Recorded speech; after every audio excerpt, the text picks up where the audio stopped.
लड़की आई थी वो 19 साल की है और वो उसके शरीर में जो है ऑटोइम्यून डिसऑर्डर वो डिसऑर्डर होता है जिसमें शरीर अपने आप को ही डिस्ट्रॉय करना शुरू कर देता है। अमूमन जो हमारी प्रोटेक्टिव मैकेनिज़्म है वो बाहर की चीज़ को एक फॉरेन बॉडी समझता है, यानी कि बाहरी चीज़ समझ के उसको डिस्ट्रॉय करता है। लेकिन कई बारी हमारा जो ये तंत्र है ये सुचारू रूप से ना चल के अपने आप अपने शरीर को डिस्ट्रॉय करना शुरू कर देता है। उसको ऑटोइम्यून डिसऑर्डर कहते हैं और ये कई तरह के होते हैं। तो इस जो लड़की की हम बात कर रहे हैं उसका में जो उसका नर्वस सिस्टम था तो उसका बॉडी उसी के अगेंस्ट उसको अटैक कर रही है, उसको डिस्ट्रॉय कर रही है। और उस स्थिति में वो जो बच्ची आई थी पहले वो उससे चलना फिरना बंद हो गया, फिर उसका बाउल एंड ब्लैडर पे भी कंट्रोल चला गया। तो उस स्थिति में जो दवाइयाँ दे सकते हैं वो दी गई। लेकिन फिर एक और जब हम बैठे और वो लोग आए उन्होंने बोला कि सर इसमें हमें इससे ज़्यादा कुछ करना पड़ेगा। और उसमें उन्होंने बोला कि एक थेरेपी होती है जिसमें हम प्लाज्मा को चेंज करते हैं।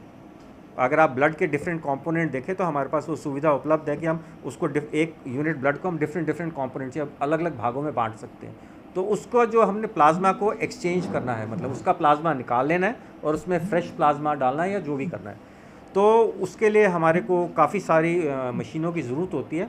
लेकिन ये काबिल तारीफ़ है कि डॉक्टर अभिनव राणा और डॉक्टर हमारे अमित ये दोनों बैठे और हमने जो हमारी डायलिसिस की मशीन है उस पर हमने कुछ अटैचमेंट्स होती हैं जो हमने कहीं से मंगाई और उसके थ्रू वो प्रोसेस करके, क्योंकि बच्ची की जान को खतरा था, नहीं करते तो बच्ची अपनी जान खो बैठती, क्योंकि धीरे धीरे अब सांस भी उखड़ना शुरू हो जाएगा। जब सांस ही नहीं आएगा तो बंदा जीवित कैसे रहेगा।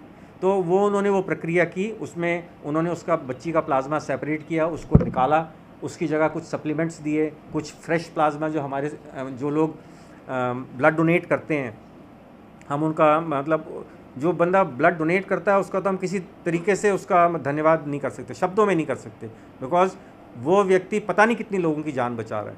तो इसी तरह जो जिसकी व्यक्ति ने उसके लिए ब्लड दिया उसके जो है वो प्लाज्मा आप सेपरेट हुआ और वो सेपरेट उस बच्ची को चढ़ाया गया और वो रिपीटेड हुआ और उसके दौरान बच्ची जो है वो इम्प्रूव की है और पिछले कल वो अपने पैरों पे चल पा रही थी, नो डाउट विद सपोर्ट, पर वो खड़ी होकर सारे के साथ चल रही थी। तो हमें उम्मीद है कि वो इम्प्रूव करेगी।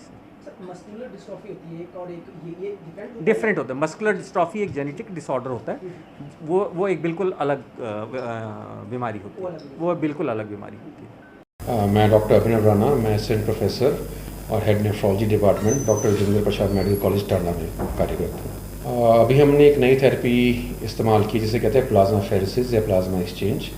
वो एक लड़की, छोटी लड़की 19 साल की डिस्ट्रिक्ट कांगड़ा से थी, जिसके पैरापेरेसिस हो गया, जिसकी दोनों बाजू दोनों टांगें चल नहीं रही थी।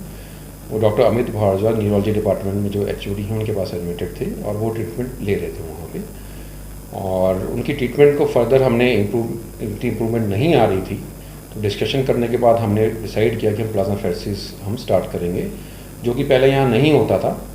सो हमने काफ़ी इसके बारे में सोच विचार करके हमने प्लाज्मा फेरेसिस लड़की के ऊपर किया।